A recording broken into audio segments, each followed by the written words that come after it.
Hello，大家好，歡迎嚟到 Little Solo Art。今日咧，我同大家咧介紹一位好出名嘅英國嘅插畫家，佢叫做 Arthur Rackham。Arthur Rackham 咧喺1867年咧係出世喺倫敦嘅。佢係插畫黃金時代咧最具代表性嘅藝術家之一。佢曾經咧有好多好出名嘅作品嘅，例如係 Peter Pan 啦、Alice in Wonderland 啦、Snow White 啊。呢啲咧都係好經典嘅作品插畫。佢最獨特嘅地方咧，就係佢只係用咗好少嘅色彩，好透明嘅水彩，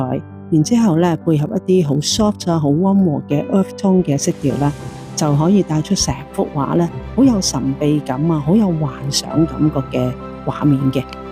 而今日咧，我想咧重點介紹係呢一本書 Arthur Rackham 嘅 A Life with Illustration。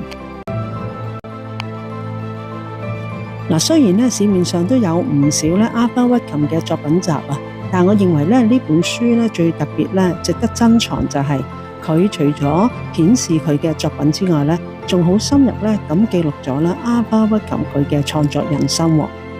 喎。作者James 就透過佢大量嘅歷史資料啦，同埋佢亦都做咗好多藝術嘅研究，就令到讀者了解Arthur Rackham係點樣由一位好普通嘅上班族，然之後慢慢成為世界級嘅插畫大師嘅過程喎。大家可以近距離咁樣欣賞到佢嗰個作品之中每一個嘅細節啦。除咗欣賞作品之外呢本書亦都好詳細分析咗Arthur Rackham喺創作嘅技法係點樣嘅。佢嘅作品主要都係結合用咗墨水啦，即係 ink 啦，同埋透明水彩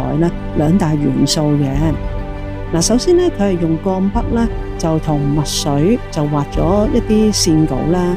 之後就再用透明水彩一層一層咁樣慢慢加上顏色嘅。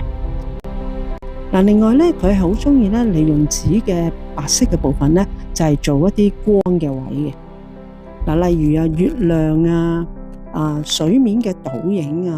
往往佢都係利用張紙一啲留白嘅位置嚟帶出嗰個效果嘅。正因為係咁所以佢嘅作品即使個色彩即係唔係好算鮮豔啦，但係仍然都能夠營造出好迷人嘅氣氛嘅。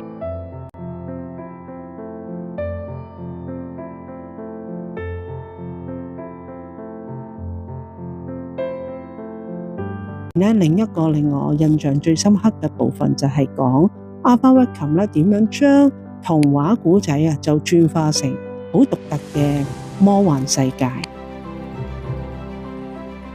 一般插畫家可能只係將故仔個內容畫出嚟啦，但係Arthur Rackham就更加重視呢個故仔嘅氣氛。所以大家可能留意到佢畫嘅樹木啦，經常都係好扭曲變形個樣又好似老人家個面咁啦，又或者係隱藏住一啲好神秘嘅生物喺個樹木裏邊咁嘅。正因為係呢一種咁獨特嘅方法所以令到佢嗰個作品一睇就係知道係由Arthur Rackham畫噶啦。單憑佢嘅畫嘅風格好多人都一眼就認得出嘅。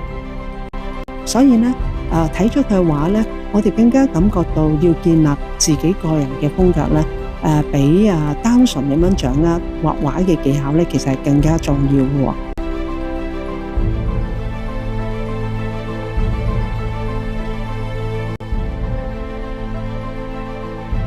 Arthur Rackham其實就冇追求好寫實嘅畫法嘅，但係佢嘅成功就係取決於佢自己對於大自然啦、神話啦，同埋一個好幻想世界裏邊去理解咗之後再融入佢嘅作品裏邊嘅。最終就可以真係做到佢屬於佢自己嘅藝術風格啦。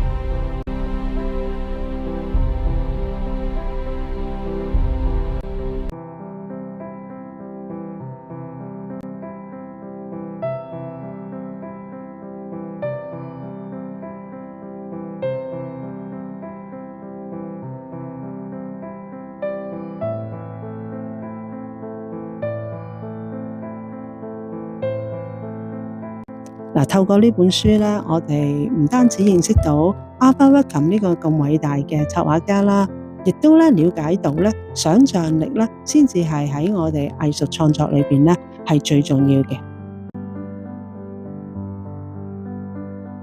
嗱，最後咧，如果大家都想親自欣賞Arthur Rackham嘅作品咧，都可以去英國嘅 museum 啊，或者係 library 啊，或者係美國國會嘅圖書館啊嘅收藏嘅機構咧，都可以參觀到Arthur Rackham嘅作品嘅喎。如果大家都中意呢條片嘅，請大家俾個 like 啊，分享俾你嘅朋友，同埋免費 subscribe 呢一個頻道啊。好多謝大家嘅支持，我哋下一次見，拜拜。